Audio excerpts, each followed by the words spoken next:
So let's talk about the AI that's probably in your pocket right now.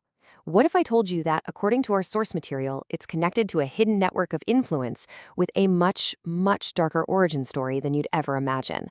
It's a story that's been hiding in plain sight this whole time. It really all kicks off with a simple question. Okay, picture this.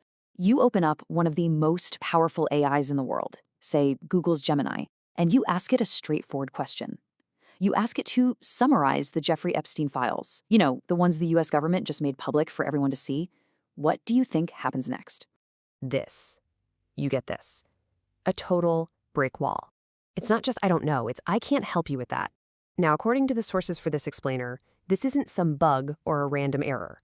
They argue it's actually a clue, a symptom of something much, much bigger going on. See, the sources argue that this isn't really about Jeffrey Epstein. The real issue is about who gets to control the narrative. They call it narrative control. The goal isn't just to win an argument. It's to manage the entire information landscape so completely that any other viewpoint, any other idea, just starts to sound crazy.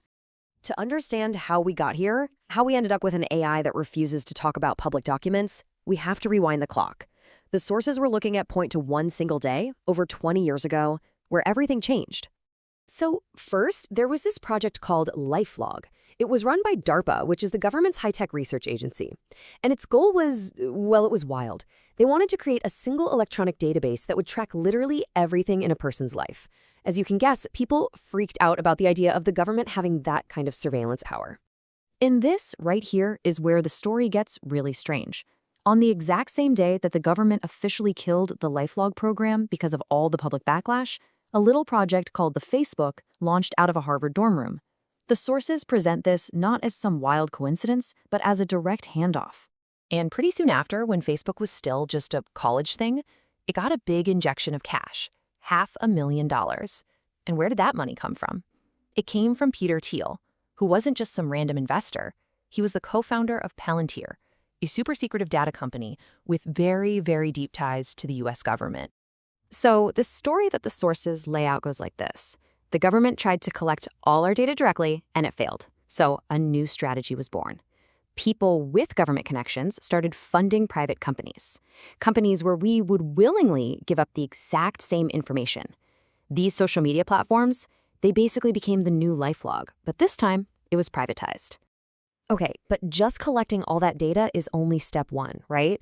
The next part is building an engine powerful enough to sort through it, to analyze it, and, as the sources claim, to weaponize it. And this is where companies like Palantir and, of course, Cambridge Analytica come into the picture. Palantir's whole thing is this technique called data fusion. Just imagine taking all the trillions of scattered little data points about you, where you go, what you buy, who you talk to, and merging them, fusing them together into one single searchable profile of who you are.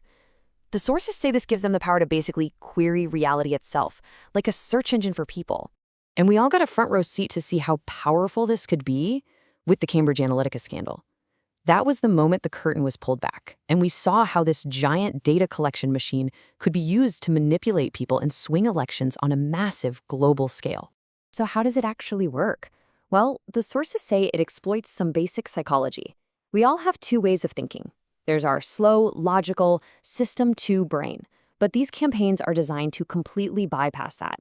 Instead, they use algorithms to target our fast, emotional, gut reaction System 1 brain with little signals of fear, getting us to react before we even have a chance to think. But behind all the tech and the data and the money, the sources claim there was a driving force, an ideology. And that brings the whole story right back to Jeffrey Epstein. What was his motivation? Why was he so invested in funding the very technology at the heart of this entire system? Well, according to the source material, Epstein was setting himself up to be a kind of godfather of AI research way before it was cool. He was flying top scientists to his private island for symposiums. He was pouring millions into the AI labs at MIT and Harvard. And get this, he even had a private office at a Harvard Research Center long after his 2008 conviction. So what kind of research was he funding exactly? One of his biggest pet projects was Harvard's program for evolutionary dynamics. Now, on paper, it was about studying how species evolve and cooperate. But the source we're examining, it describes the lab's work as something much darker, a modern, dressed-up version of eugenics, all about controlling the future of humanity. And if you want to know the mindset, just listen to this quote, which the source material attributes to Epstein. It is chilling. The source's interpretation is that when Epstein talked about something being cancerous, he wasn't just talking about a disease. He was using it as a metaphor for people, for parts of society that he thought needed to be identified with data and then wiped away. And that right there brings us full circle.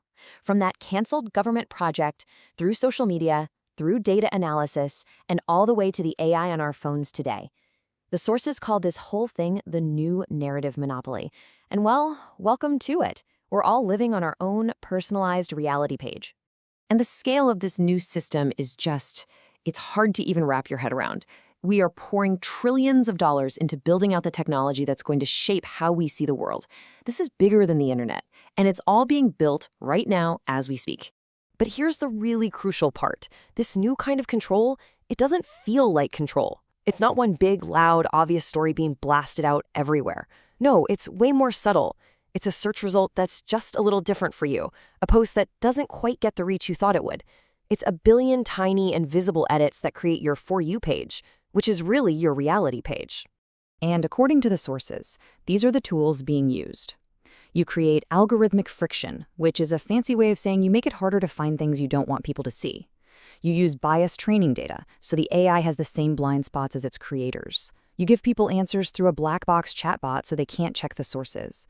You quietly downrank and just omit things. By controlling these choke points, you control the conversation. So what's the endgame? As described in the sources, the ultimate goal is to shape our information environment so completely that most of us never even see the facts that would lead us to a different conclusion. What everyone knows becomes this powerful manufactured weapon, and anyone who disagrees? They just sound disconnected. They sound insane. And all of this leaves us with one final, really important question. In this new world where AI is becoming the gatekeeper to pretty much all information, and the line between helping us and controlling us gets blurrier every single day, you just have to ask, who's in charge of your reality page, and what do they want?